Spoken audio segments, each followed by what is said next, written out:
Yeah, yeah. Feel that rumble underneath your feet.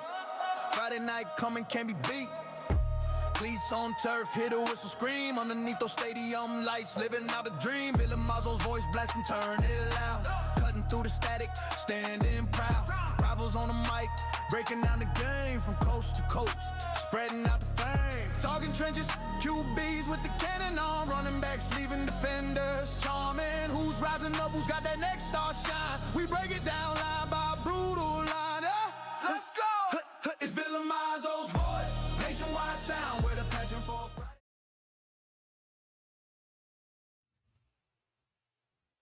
Alrighty, and we are here for episode 2 of Villamarzo's Voice. I'm, of course, Andy Villamarzo with Rivals.com and On3, the national high school sports reporter. And hey, it was so good the first time around. I mean, thought we'd come back for a second episode, and we got 3 really good guests here tonight with us.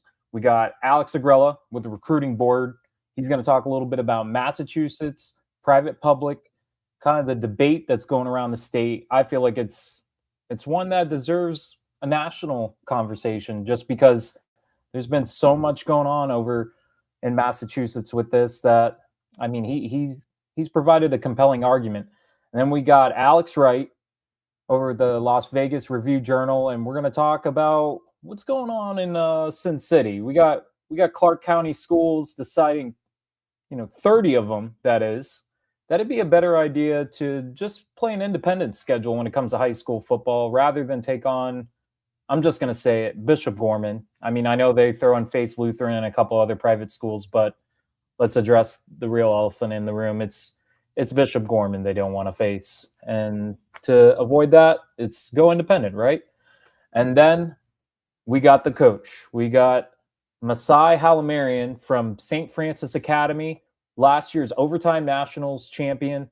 They beat up on Corner Canyon in Baltimore. It was a cold night. I was there, raining, but they were crowned the first ever OT national champs. So we're going to catch up with him and talk a little bit about the Panthers, and he's probably going to try to repeat. But that's enough for me. We're going to start bringing on the guests because times are rolling. So first up, Alex Agrella with the recruiting board. I've talked a lot here, and Alex, I think it makes sense. The last highlight in that intro was you probably noticed it. It's Will Wood connecting with Christian McIntyre for a touchdown. Yeah. So I mean, hey, we're gonna segue from Massachusetts high school football highlight to somebody who's seen plenty of Will Wood and Christian McIntyre last year. So Alex, how are you doing? I'm doing great. Thank you for having me on, Andy. I love that you launched this, and I love that you're giving us the platform to talk about something that I think that needs to be fixed in the state of Massachusetts for the better. While some might disagree, I think many do agree, and I'm glad that you're willing to bring it on a national podcast to where I can really talk and go over stuff like this. So thank you so much, Andy, for having me on. Hey, and let's get to it. I mean, you did I watched the entire thing. I was on a long drive, so I popped your face on for about an hour and a half, so 90 minutes. I was listening to your argument here on just why it needs to be split up, and it makes so much sense. I've been chiming in myself, just kind of saying, hey, and I do see what you're kind of up against. You got a lot of people wanting to see I believe it's the Super 8, right? They want to see the Super 8 back. That's what everybody's clamoring for. You're suggesting maybe more of a Catholic school playoff system, maybe separate away from the public schools. I've been saying open division, top 4 teams. Let's see what they're made of. But I mean, first and foremost, kind of, tell people out there who aren't aware of what's going on when it comes to high school football in Massachusetts, why is private public becoming such a big deal? Well, and I think I brought something to light and kind of pointed out the elephant in the room when many already knew it. This has been a thing since the early 2000s, even into the 90s a little bit, that it's just been the Catholic schools or the private schools, whatever you want to call them, are able to pull students from up to 90 communities, some of them, 90 towns. And what it's unintentionally speaking, this is not what it was supposed to be. It's just kind of how it played out. those schools started getting a bigger advantage than the schools that had boundaries or can pull from only so many towns or what have you. And again, I brought it to light, but I based it from 2013, which is when we all did the state championship. Before they had the Western Massachusetts had their own, Central Massachusetts had their own, and Eastern Massachusetts had their own. So since 2013 to 2025, I did some data and I uncovered that on almost 600 games, the Catholic or the private schools had won 70% of their games against public schools. And then in the playoffs, it jumped up to 80%. So, I mean, in a lot of ways, it's not that it wasn't ever intentional for it to be like this, but it's just what's happened. So, and this is something, again, it's not just in football, it's in other sports too. And I'm also want to emphasize that the private schools did absolutely nothing wrong because they're in a system that allows them to do this. And it's up to the MIAA to get this corrected. It's not the private school's fault that this has happened. It's not the public school's fault that this has happened either. It's not like they're not trying to compete. So, but at the end of the day, it's only been 2 public schools from 2013 to now that's really ever challenged in the Division I state championship. There has never been an all public Division I state championship since 2007 when I was in the 8th grade. Every year, the Final Four has consisted of at least 50% private schools, up to 100% in 2018. So it's one of those things where the numbers speak for itself. So I concocted a video and I've spoke on it. I think a lot of people were very receptive to it, but there's still a lot of work to be done. And Wednesday is a very big day. There's supposed to be a proposal to help the playoffs in Massachusetts. Supposedly it is the Super 8. But I still think that concentrates an issue rather than fixes some things. So, and we'll get into that as well too. But this has been an ongoing issue, and not just in Massachusetts, but in a lot of other states as well. So I chimed in. Yeah, well, you chimed in, you did. And obviously it's gotten the attention of those at the MIA and just the Super 8. I mean, this is obviously a really popular thing in Massachusetts because it worked really well from everything I've read when it comes to baseball, other sports. It apparently kind of levels out the playing field. But I mean, I guess I'm somebody that would be a skeptic of the Super 8 being effective in Massachusetts. I mean, I feel like you're kind of on that same, playing field with me, just feeling like, hey, this is not maybe the fix that Massachusetts may be looking for. I mean, kind of tell me why the Super 8 is not maybe the exact answer.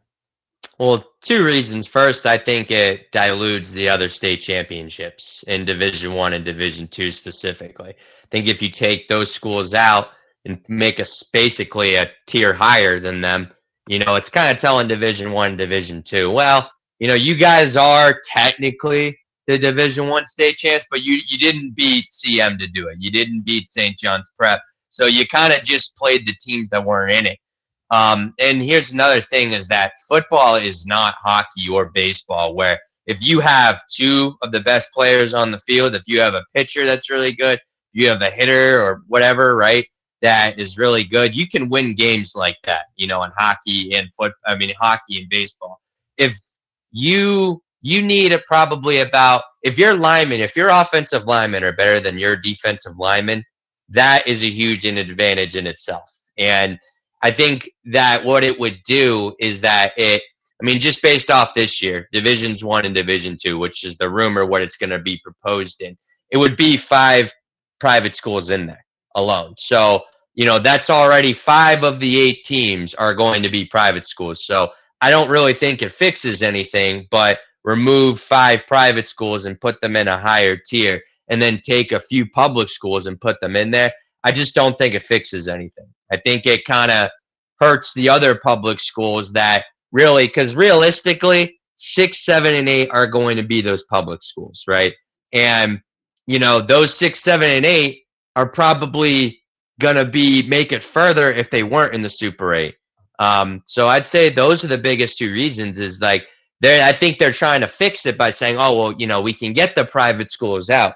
Well, if that's your real reason why, I don't think that should be the reason why, because it takes the the private schools and puts them out of it, then okay, well, why not give them their own separate playoff then? Because they're going to be playing each other in the Super 8 regardless. It's just they're going to be playing each other sooner. So that's how I see it, at least, is it doesn't really fix anything. And this isn't hockey or baseball or even basketball, where if you have one or two of the best players, you can win some games. In football, you need about 6 or 7 of the best players to really win some games.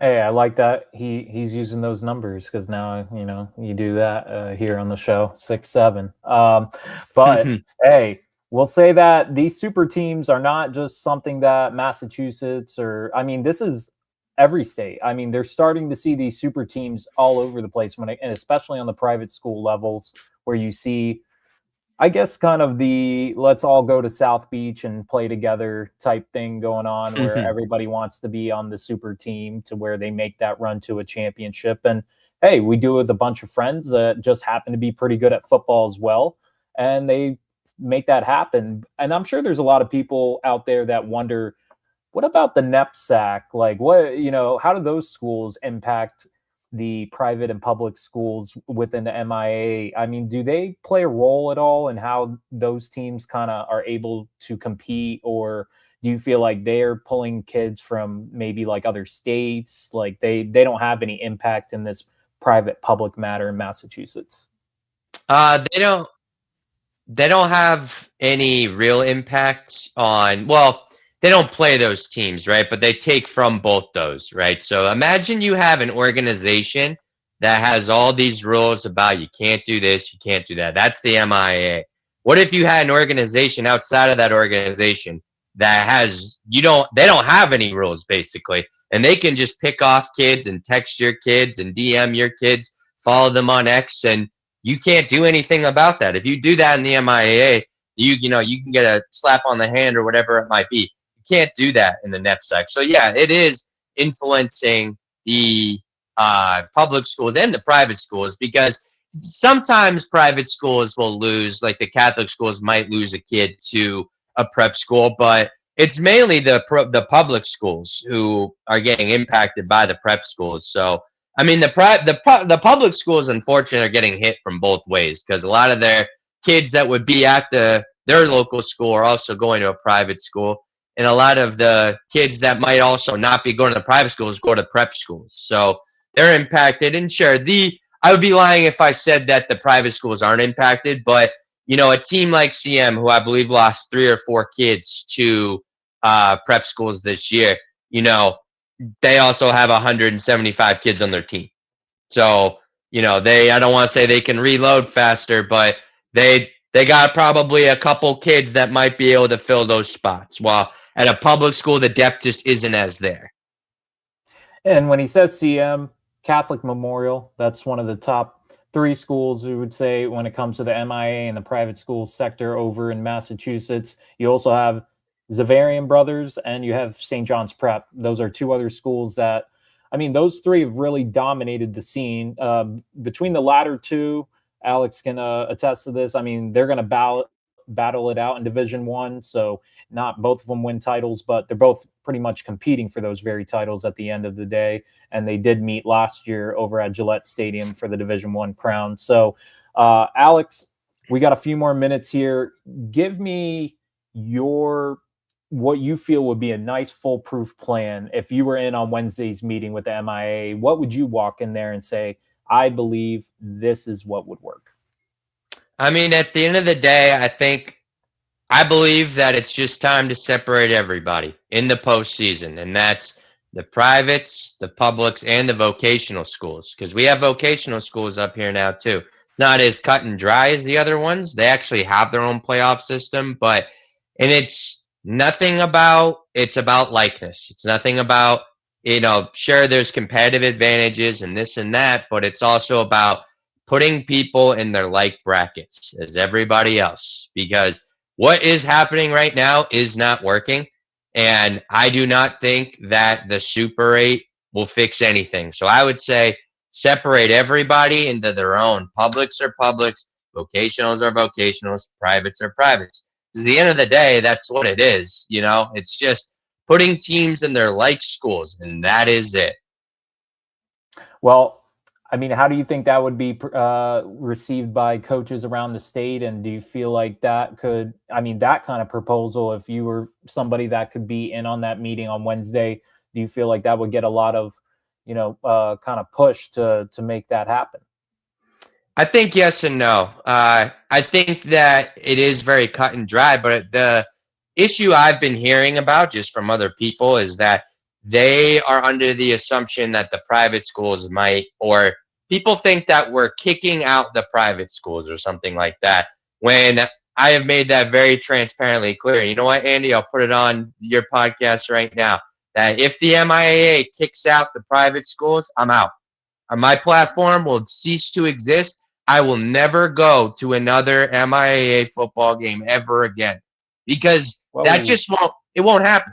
I'm so confident in saying that, and it shouldn't happen. These are some of the best schools, if not the best schools in Massachusetts. We don't need to kick them out. We just need to have them play each other more, right? So I think that there's some hesitancy because they're like, well, we don't want to have them feel like they're not part of the org. We don't want to kick them out. We don't want to get, because we've even gone as far as say maybe the MIA could get sued for discrimination or whatever, which to me it's like, okay, but you're just aligning people with each other. You're aligning people with vocationals, publics, and privates. That's all it is, right? We don't need to say like, oh, well, that's not a real state championship. Yes, it is. Like, and here's another thing I want to emphasize is that, and you know this is not some out of world concept that I'm just thinking that I just came up with. This is done in Georgia. This is done in Alabama just did it. And then Mississippi, it's always been this way. So again, it's not like we're crossing into territories that nobody's ever done.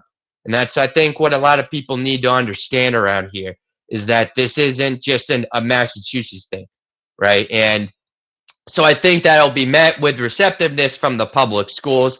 There might be some hesitancy on the private schools, and I understand that hesitancy, but they're the ones that are benefiting from the system. So of course they're going to say we don't need to fix anything. Like, of course. And the vocationals, I feel like if you just leave them alone, you'll leave them alone. You know, they're pretty much in their own little world as it is. That's how I feel. But might be met with some hesitancy, and that's fine. You know, not everyone likes change, but it doesn't mean it's not needed. Well, and you brought up Alabama. They went 104 years. 104 years. I believe we said Warren G. Harding was the president. I mean, that's a long time. Somebody that came after, I would say, Woodrow Wilson. Yeah, that's a long time. So, I mean, if Massachusetts wants to follow Alex used to live in Alabama, so he definitely knows the importance of high school football there and high school sports in general. I mean, 41 of 50 states currently they combine it, and then you have 9 states that have separated. And I feel like that's going to continue down that road of you're going to see more states looking to do that and getting away from the combination concept. So Massachusetts, looks like you guys are up, and it's a conversation that's getting heavier and heavier every day. Alex, thank you for coming on here today. Thank you. I definitely appreciate you. Let people know where they can follow you at and just check out your work. And they need to watch this video. I mean, it was a great video you did on YouTube. I would encourage you to watch it just because there's a lot of information there. Yeah, so everybody can follow me on X at Alex Agrella RB. My Instagram is Recruiting Board, and then my channel is Recruiting Board on YouTube. So, and yeah, it will be, I think it's my latest video on YouTube is that video. And yeah, it's done very well. So I appreciate you plugging that, Andy. Hey, absolutely. Well, Alex, definitely have you on again, and I appreciate you and your time, and keep fighting the good fight, as they say. Thank you so much. Absolutely. And that Alex Agrella of the Recruiting Board came on with us all the way from Massachusetts, talk about private public. And you know what? This is the hot topic, right? We're going to keep that rolling. And coincidentally enough, to another Alex, but he's nowhere near the Northeast or New England. He's out west, so it's about afternoon time for him. If you're an Eastern time zone person, you're like, oh, we're interrupting probably early dinner time. But we got Alex Wright from the Las Vegas Review-Journal joining us, and he's going to talk to us a little bit about this Bishop Gorman. I'm just going to say Clark County schools because there's 30 of them, and I don't know all 30 of them whatsoever. But we got Alex on here. How you doing, man? I'm doing great. Thanks for having me on today, Andy. I really appreciate it. Absolutely. And me and you, we've kind of talked about this a little bit when it comes to just kind of what's going on in their private public out in Nevada. And I mean, you had 30 schools from the Class 4A, 5A Southern section over in Nevada decide, you know what? We're not going to be a part of the NIAA for the next couple years. We're going to go independent because that just seems to be a better plan for us, a better path forward to where we could have some more success. I know talking to a lot of people around the country, this is unprecedented. I mean, 30 schools, that's a lot of schools. It'd be different if you took the 0 off and you said there's only 3, then it might be, well, hey, they didn't want the proverbial smoke, as they say, right? But you add a 0 at the end, 30 schools, that's a lot of schools that find it concerning that they got a national powerhouse team right around the corner, and they're like, hey, we're kind of tired of playing them. So yeah, you kind of give somebody that wouldn't know too much about this kind of what is going on over there. Yeah, so like you said, these 30 schools, they're 30 CCSD principals, mind you. Clark County in Nevada, that amasses for roughly 70% of the state's population. So you have these 30 Clark County school district principals that have pulled their football programs out of the NIAA into independent status, which means that for the next 2 years, they're not going to be playing for a state championship. They won't be able to hang up a state championship banner, an official state championship banner. They won't be able to play in Allegiant Stadium for a state championship. So this is unprecedented. Usually if someone goes independent, they're just trying to rebuild their program, which is very, rare when that does happen. But you've got these principals who are standing up against Bishop Gorman, but also you look at the changing landscape of high school sports and the growing rise of not just private schools, but charter schools that more of the CCSD schools are worried about, and the rise in growth and theirs, saying to the NIA, hey, you're not listening to, our concerns and our needs about this changing landscape with schools like Bishop Gorman being a powerhouse, more and more people in Southern Nevada taking their kids out of CCSD schools and going to charter schools or private schools. So they're standing up to what they believe these principals are standing up to the NIA and saying, hey, the system right now is structured. It favors only a select few. You're not doing what is best for the whole state, and you're not, you're kind of not listening to the voices of these 30 schools, these 30 communities. So that's why they decided to pull out and be independent. Well, and they did try to do something, right? I mean, the NIA kind of reformatted the playoff system, and it looked for, we'll just say, a hot minute that Bishop Gorman was going to be kind of limited when it came to their national scheduling.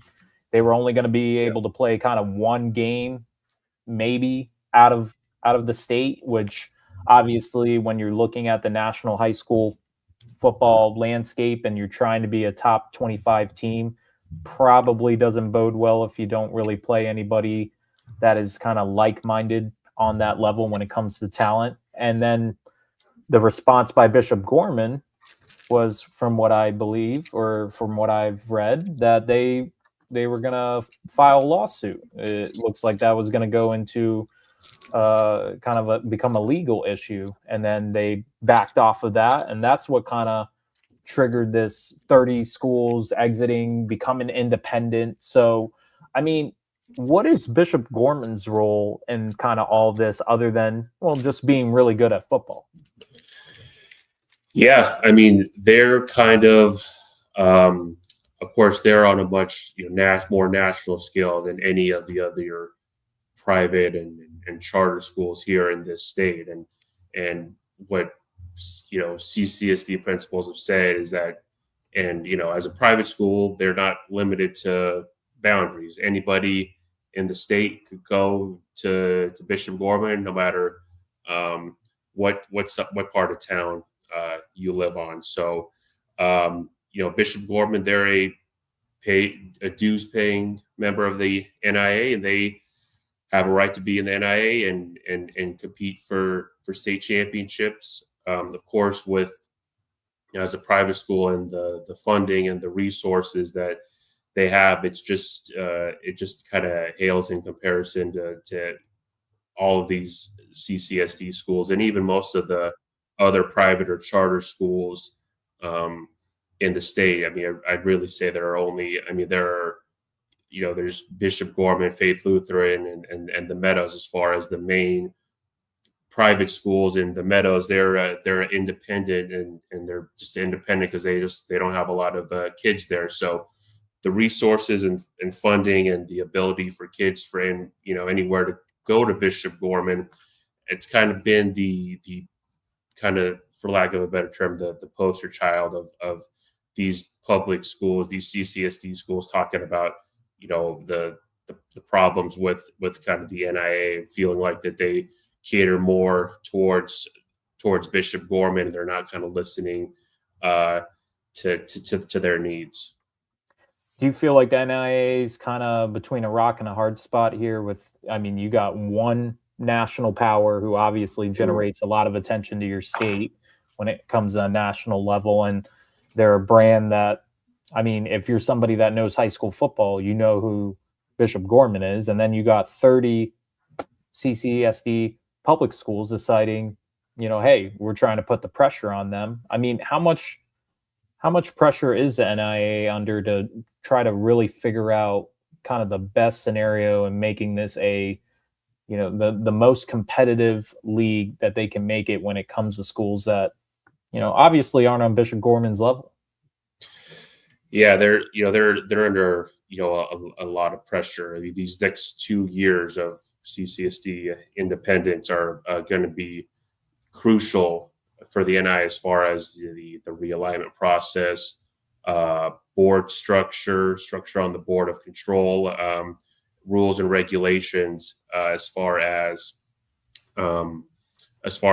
putting together things and to where because Nevada is such a geography wise, there's not a lot of states like Nevada. Like I mentioned, there's about 70% of the population in Clark County. There's another decent sized pocket up in northern Nevada, Reno, and Carson City, and then you got so many just small rural towns where there's not, and just so much land where there's not a lot of schools. So yeah, the NIA feel like there's under a lot of pressure to come up with a format that these public schools and northern schools and private and charter schools feel like is the best way and most fair for competitive balance. If there's not some sort of ideal solution or anything like that in a couple of years, could CCSD schools go out of the NIA and other sports? You gotta wonder that if they could kind of come up with a plan for football that allows most of these schools to play with schools that, as principals have said, operate under same rules as all the other schools, then you feel like there could be some sort of resolution of where these schools come back, or maybe they just, if not, they just stay independent if not. And now an idea that some people throw out there, won't drop any names, but there's that thought that, what about Bishop Gorman being a part of California's Trinity League? Obviously a lot of teams on their level when it comes to the talent, modern day St. John Bosco, Santa Margarita Catholic come to mind very quickly when you think of the Trinity League. And obviously there's a host of others that are, pretty dang good when it comes to high school football. And sports in general. Is that an idea that you could feasibly ever see happen in the next few years or ever? Yeah, that's an interesting question, right? That's been thrown out a lot. My colleague Adam Hill and some of his columns have thrown that out there. Yeah, I mean, on paper it sounds like a great idea, but obviously you would need the NIA to let a member school go into another state association. You would need the CIF to approve this. Bishop Gorman, would they even want to do that, to be in the Trinity League? Of course, we talk about the resources and funding.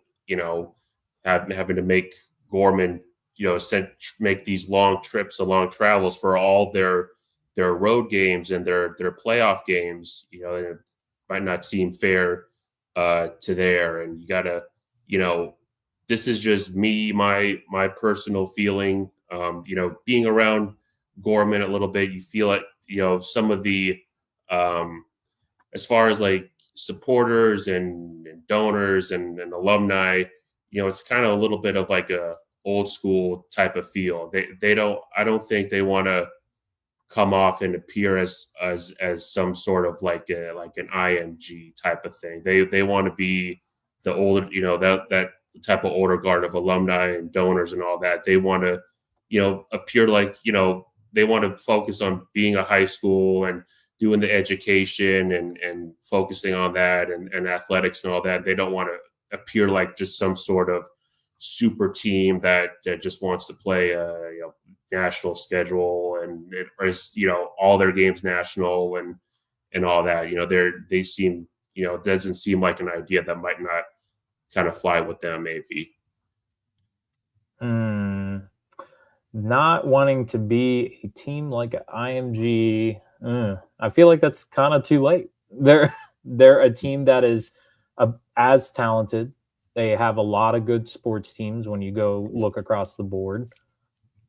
Probably not a lot of hands are raising when people hear that they're available and they'd like to play a team a certain week.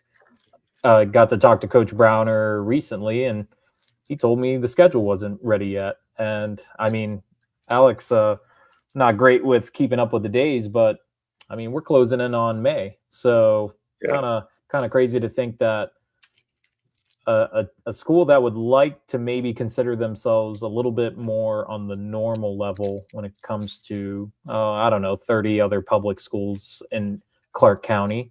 But they're really anything but. They're probably right on that pedestal when you look at the aforementioned schools like IMG Academy, St. Francis Academy. We're going to have Coach Masai Halamarian. I believe they've played Bishop Gorman recently, within the last few years. St. John Bosco, Mater Dei. It's just hard to kind of look at a team with the kind of athletes that they do. And I was able to see the Mater Dei Bishop Gorman matchup last year in Las Vegas, and what an atmosphere. I mean, that game was, and that was, I mean, when you look at, you think of this casino, just you think Las Vegas, it's everything that you probably see on TV or you hear about. I mean, that's what it is. And then you got this kind of, I want to say the west area of Las Vegas, pretty nice neighborhoods. I'm going to imagine very wealthy people live over there. And you have this really beautiful stadium. And there lies the Bishop Gorman Gaels. And I think that's just something where it's hard for me to believe that they could ever be considered just more of a normal school or program compared to anybody else. And I think you writing up that the Trinity League could be a possibility or should be a possibility, I think should be something they think about more and more, just because the schools they would face are just like them for the most part. Yeah, and of course, you mentioned the facility there at Gorman. I wasn't obviously covering things, back then, but around that mid 2000s when Gorman moved from, the Maryland Parkway location that had been there for maybe almost 50 years or so or longer, and they moved to this new upgraded facility in Southwest Las Vegas, South Summerlin area. It's just kind of changed the game as far as them, and it's elevated them in so many ways. And the Gorman people say they're focused on education and getting kids to college and winning state championships. But like just talked about, their facilities are just so much greater than anyone other high school in the state, and greater than a lot of not many high schools have in the country have as nice or better facilities from as Gorman. And I've been to quite a few and seen that one. I believe it's I want to say it right, Alex. You can correct me. I'm sure I'll say it wrong. It's had plenty of Boston names wrong. So I've had guys like Alex Agrella tell me that's not how you say it in Boston. Fertitta Field, is that how you say it? That's right, Fertitta Field, yeah. Yes. So that is, I would say, one of the top venues I got to see last year. Got to see Buford's new $65 million facility up there in northern Georgia. I mean, that is a beautiful facility. IMG is obviously IMG. There's, so many stadiums around the country that are state of the art. But when you look at Bishop Gorman's, if you ever get a chance, you're a high school football fan, you're somebody listening, do yourself a favor, go catch a game there. I mean, obviously you probably want to go because it's just Las Vegas, and you go catch a show, go do, gamble money, I guess. I'm not endorsing that's what you should do, but hey, there's people who do it. And catch a high school football game and, make sure they're playing somebody that's probably on their level. Because if it's somebody that's, I would say, nowhere near their level, you might see maybe a running clock type game. So kind of leave you with this, Alex. What would you do? What would you do if you were somebody that was in the position of making decisions and how this could be fixed? Is there really like an ideal kind of, you would say, fix all problem when it comes to the private publics in Southern Nevada? Well, I think the first solution that people are going to look towards is some sort of either private and charter school league where all the private and charter schools either play together and then they play for their own state championship, or some sort of breakout where Gorman's in a 5A or some division, and they play some of the other top schools, but they go, the private and charters break out and they play their own state championship. You kind of saw with this HRM point system, they tried to do is get these HRM scores and get the top teams to play in some sort of in an open division playoff. And we saw some issues with that and calculating that. And that's where a lot more of these CCSD concerns came up with. So is there just some sort of private and charter split for the regular season or just for the playoffs that could be a solution? You have to see at Bishop Gorman Bishop Gorman's on just a way different scale from all the other private and charter schools. Do you do something where you have them as some sort of as an affiliate member, or where they have 4 or 5 slots where they play local teams to help fill their schedule, and then they play in some sort of postseason type of bowl game where you have maybe a 5A champ play Gorman, or you keep this, if they had kept the open division champ play Bishop Gorman in some sort of postseason type of bowl game. There's just a lot of different possibilities that could be explored. So you have to think that the NIA, they're trying to be kind of creative and try to look at all these sorts of different opportunities and possibilities that they could have to where you get the most amount of people, ideally everyone with the most amount of people happy with the format they believe is fair and competitive. Well, and you probably just heard that. I mean, if you thought it was NFL Fox Sunday, Hmm. it's not. But that was my alarm to kind of say we're running out of time here, Alex. I mean, I know this is just something that is continuing to brew over there in Southern Nevada, and 30 schools leaving an association is certainly an alarming thing to hear. And I mean, Bishop Gorman, right at the center of it. They'll be down in South Florida. Me and you have kind of talked. Maybe we see you down in Fort Lauderdale. We'll see. We'll see what the higher ups say, but definitely hope we cross paths here in the 2026 high school football season. Let everybody know where they can follow you at. Alex does tons of great work out in Nevada, and definitely enjoy his coverage here when it comes to kind of this fluid situation when it comes to the private schools and public schools in Southern Nevada. Yeah, thanks. Yeah, you can follow me on on social media on X at Alex Wright 1028.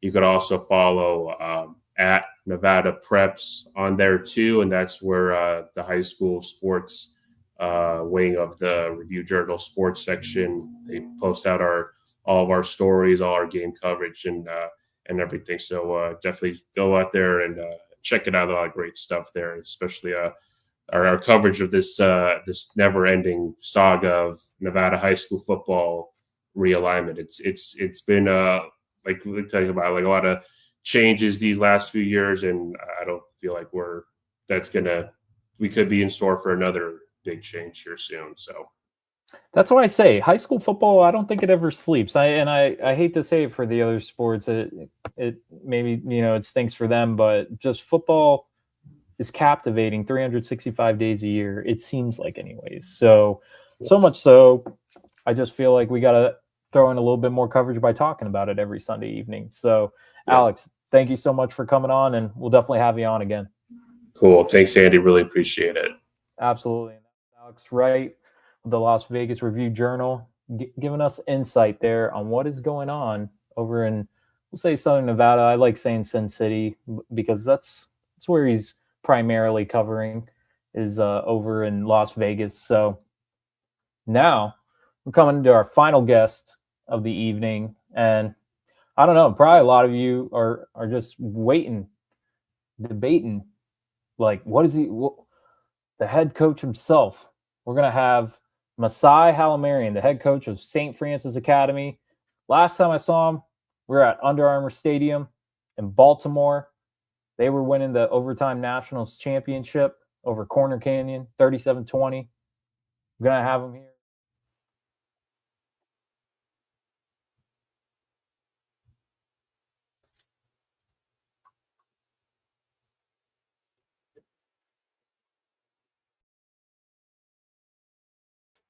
Can you hear me? No. Okay.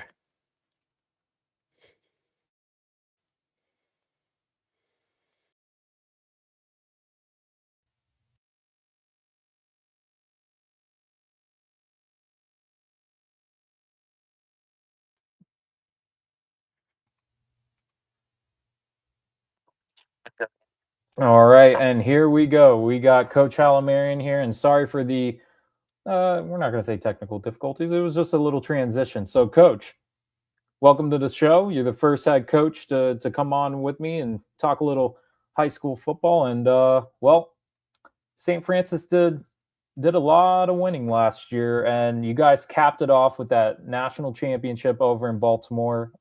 Just a dominant performance. I think I tried to tell anybody that I talked to that was the best defense I saw all last year. I mean, the kind of defense that you guys brought to the table from the start and I think that was kind of the coincidental thing, is I got to see your guys' first game against Chaminade Madonna, and I saw your last game against Corner Canyon.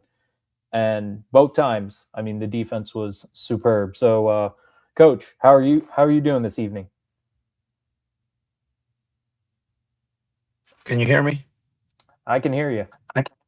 Okay. How you doing, man? Thank you for having me. I appreciate that. It was definitely a great start of the season when I saw you in Chaminade, and it was also an amazing finish that we had last year. And you talked about the defense, but for years, for 3 to 4 years, we've been pretty dominant defense anytime we've played even the games we've lost, it wasn't due to our defense. It was really we just kind of couldn't execute the way we wanted to at the level the defense was playing on offense against some of the national programs. But it was an amazing year, and we capped it off with that national championships. Thanks for having me, and I'm very intrigued with the topic of what's been going on in terms of the discussion you guys had earlier. Oh yeah, private public, and if anybody knows about that, I mean, it's got to be you, right? Because you guys don't get to play any neighboring schools, and I mean, if you want to let people know, kind of, because I think I had people asking me last year, they're like, "Why don't they play any teams out of Maryland?" And I'm like, "Well, that's kind of a long story. So, who better to tell it than you? Yeah, you could let everybody know.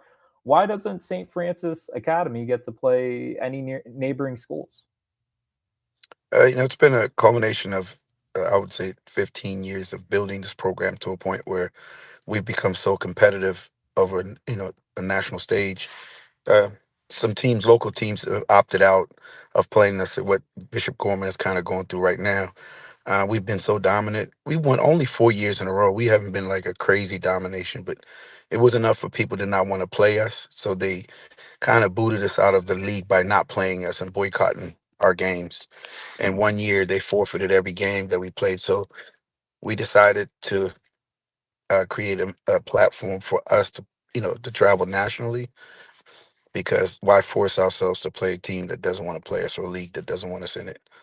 And it's worked out pretty well for our kids. The biggest thing is it's created I would say a competitive advantage for recruiting, and then also for our kids to have exposure in the platform so they can maximize, the opportunities they have, and to really, you know, to get a chance to be playing at the collegiate level. It's not as common as it used to be. Colleges can take 25 players currently, average per class, but because of the portal and because of the transfer rule, they're probably averaging 20 from the transfer portal and only allowing 5 to 6 high school kids to come and be participate as freshmen. So it's been an advantage for us. We've taken advantage of it. And just the kind of schedule, if you're somebody that, is under a rock and you don't know what Coach Hal Marion and the Panthers are doing, I mean, they're playing the best of the best. And just to reel off some of the teams they played last year, Chaminade Madonna, that was the opener. They dominated 42-13 at the Broward County Classic. Then they followed it up going over to California, which, I mean, we're talking, just a couple weeks later, they're playing another nationally top team. And they, just came up short. But, I mean, making that travel from Baltimore to Southern California, I mean, definitely not an easy track. And then they played St. Joe's Prep out of Pennsylvania, which, we're going to ask Coach here about Jet Harrison, because I know he had some high praise for him. And then, there's some other teams all around. First Academy out of Orlando, the Hun School out of New Jersey, St. James Academy, and then finishing it off with Corner Canyon. I mean, the one game though, Coach, and I know we're not going to dive like too deep into it, but I think the game everybody wanted to see was kind of that, I think, Mike Tyson, Muhammad Ali like matchup with you guys in IMG Academy. Obviously, what happened. It didn't come to fruition. We know that you guys are going to play this year. It's scheduled, but just not getting to play that game. And I know everything worked out in the end, but I mean, looking back at it, is there any just like I wish that would have happened?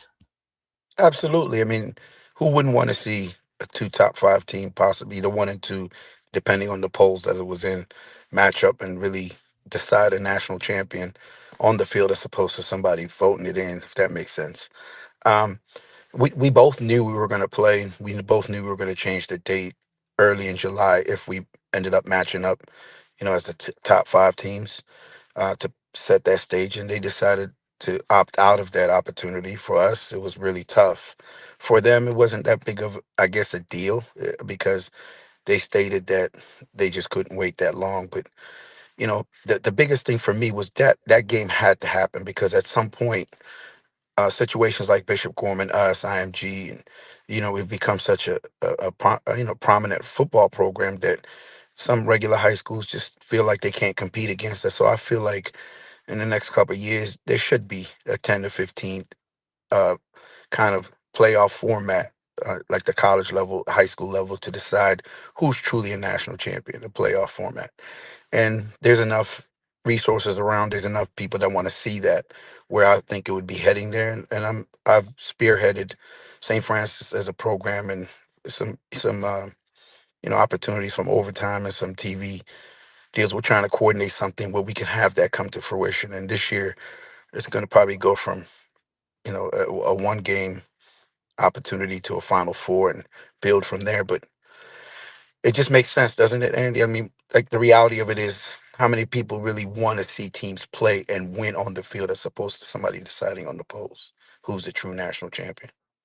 Absolutely. I mean, being able to see as many teams as I did, I mean, I would love to see. There's matchups that I just said, why can't this happen? And you end up thinking about the state associations and their control over those public teams and private schools. Even, I mean, it definitely throws a wrench in having something like that. That would probably be a dream scenario for high school football. Just seeing St. Francis Academy, IMG Academy, throwing a couple other teams, whoever the best out of California. I know Carson Palmer said Santa Margarita Catholic wasn't done after the Open Division Championship. I think he wanted to play another game. And then, whoever else is really hot. I mean, Texas has been a state, I'm just going to say, hasn't ventured too far outside the Lone Star State borders. So it's hard for me to get on board with Texas having a representative, but I do see DeSoto is going to go play St. Thomas Aquinas in the Broward County Classic. So that's definitely a change. But I mean, definitely intriguing stuff, Coach, to hear that. I mean, do you feel that the prep schools like Hun School and some of those schools in the NEPSAC up in New England, I know some people view them as schools that maybe have an advantage because those kids are reclassing and getting an extra year. But do you feel like schools like that, they should have an opportunity too at this championship? I believe so, but it's my personal opinion. The reality of it is this: the collegiate level kids come in at 18, 19 years old, and they're playing against 23, 24-year-old men. So the reality of it is the athletic stage creates for an even playing field. Some kid can, some can't, might not be able to, but that's competition. For me, like I actually, I'll put it out here on national in the podcast that 10-2, we're supposed to be going out in a matchup against hopefully Bishop Gorman. I know that they're trying to close out their schedule. And then I've also approached Buford, Creekside, Grayson. I've asked the St. Thomas Aquinas to play. And a lot of people don't know we would love to play anybody anywhere. We have absolutely no problems coming to their stadium. And if you consider yourself a national power, I think that there should be no reason why you shouldn't compete against us or any other team that considers themselves a top 10 team. So it would alleviate that whole issue of, are you really a good team? Are you really a top tier team? So the best way, like I told you, and that's how it becomes sustainable. The cost, they can get TV revenue, whatever is associated with it, we can generate it because of how sports is trending and high school sports. And I think next couple of years is going to be close to where it's really bringing in a lot of revenue that can afford it, that you can afford to do this type of matchups. I think I can kind of speak to hearing from people all around the country. That is what it seems like it's been moving to. The college game, obviously, having all that influence on the high school game. So, I mean, why not a high school football playoff at some point in juncture? Just because you do have programs that are able to do that. They have partners that are willing to help them. I mean, just saw that St. Joseph's Prep got a $75 million donation given to their facilities over in Philadelphia. So that would, I think, kind of, point to the money's there for at least the private schools and, in some cases, the public institutions. And St. Joe's Prep was a team that you guys played last year. You guys beat them by 8. And I know we've had our own Steve Wilfong talk to you about Jet Harrison and just kind of, I mean, was he the best opposing receiver that you guys saw last year?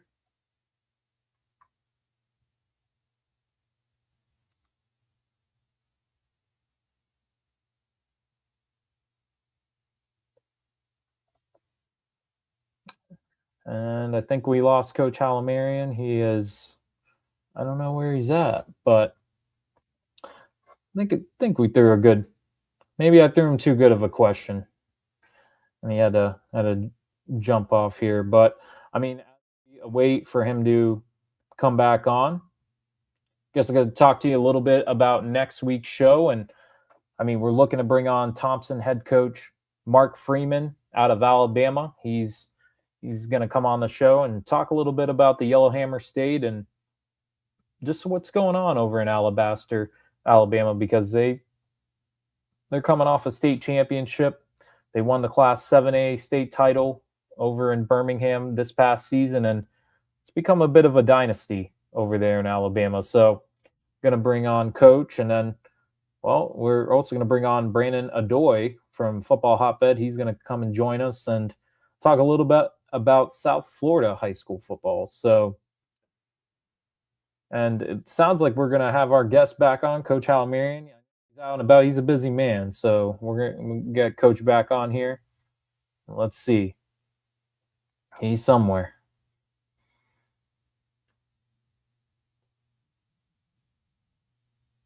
All right. I'm going to let Coach know that he's back on. Looks like he's traveling. So we do appreciate his time here tonight. I mean, when you're head coach of one of the best high school football programs, you just, hey, you gotta be traveling around. You gotta talk to people. Let them know here. All right. Well, while we wait for Coach to kind of log back in with us here, kind of continue on with the private public debate here, and Coach has chimed in on it. And well, this is something that is not just to a few states. This is a national deal. This is something that is obviously impacting a lot of schools, a lot of states, and people are just kind of wondering, what's the answer? What is the answer? Don't really think there is one. I think it's, if you're a public school. Oh, and it's alrighty. Yes. So it looks like we got Coach back, and I can hear you, Coach. I just can't see you just yet. No. Alrighty, and there he is. Coach is back after just a little delay there, but Coach, can you hear me?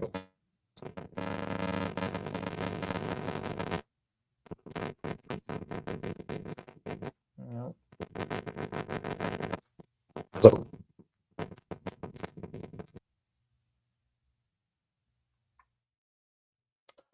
All right. Well, maybe third time's the charm. We'll probably try one more time here with Coach. No, he's out on the road here. So once again, appreciate him and his time.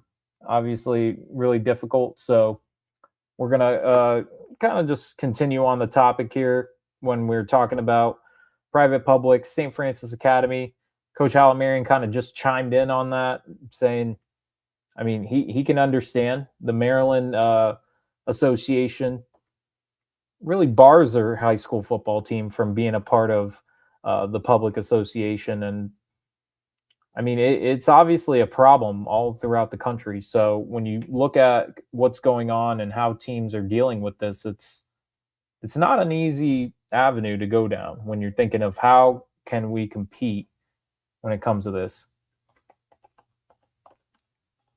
All right, so we're trying to get Coach back on. We're trying here for just one more time here. We got 15 minutes or so. Let's see. Is Coach is maybe on with us?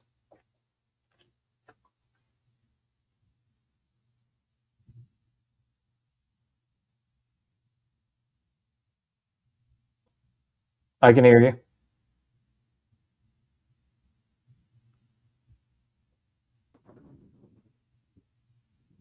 All right. All right. And Coach, can you hear me? Can you hear me at all? Yes. Yes.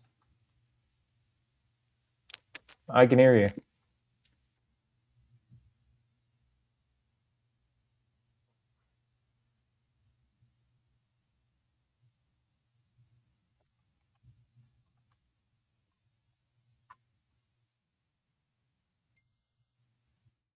All righty. Well, unfortunately, not going to be able to get Coach back on. Seems like kind of the technical difficulties here are going to be a little bit more to overcome. But we do appreciate Coach coming on for, well, a little bit of time we were able to get with him, and we'll definitely have him on again.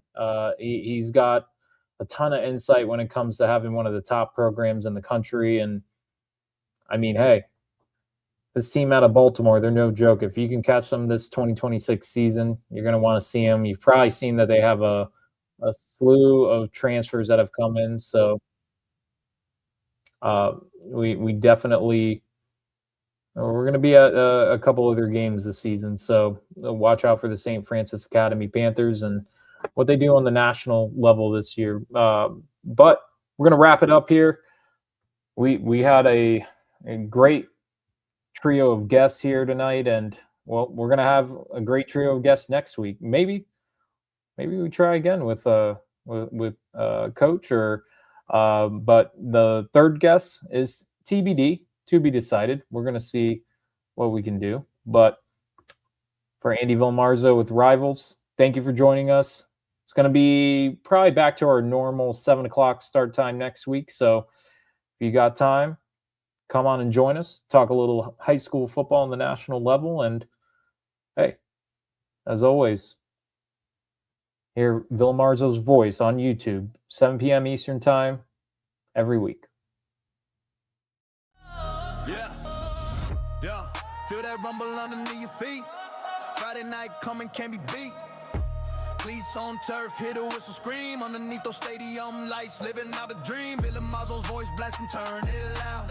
Cutting through the static, standing proud. Rivals on the mic, breaking down the game from coast to coast, spreading out the fame. Talking trenches, QBs with the cannon on, running backs leaving defenders. Charming, who's rising up, who's got that next star shine. We break it down line by brutal line. Let's go! It's Villamarzo's voice, nationwide sound with a passion for Friday. Yeah, feel that rumble underneath your feet. Friday night coming, can't be beat. Cleats on turf, hear the whistle scream. Underneath those stadium lights, living out a dream. Villamarzo's voice blasting, turn it loud. Cutting through the static, standing proud. Rivals on the mic, breaking down the game from coast to coast, spreading out the fame. Talking trenches, QBs with the cannon on, running backs leaving defenders. Charming, who's rising up, who's got that next star shine. We break it down line by brutal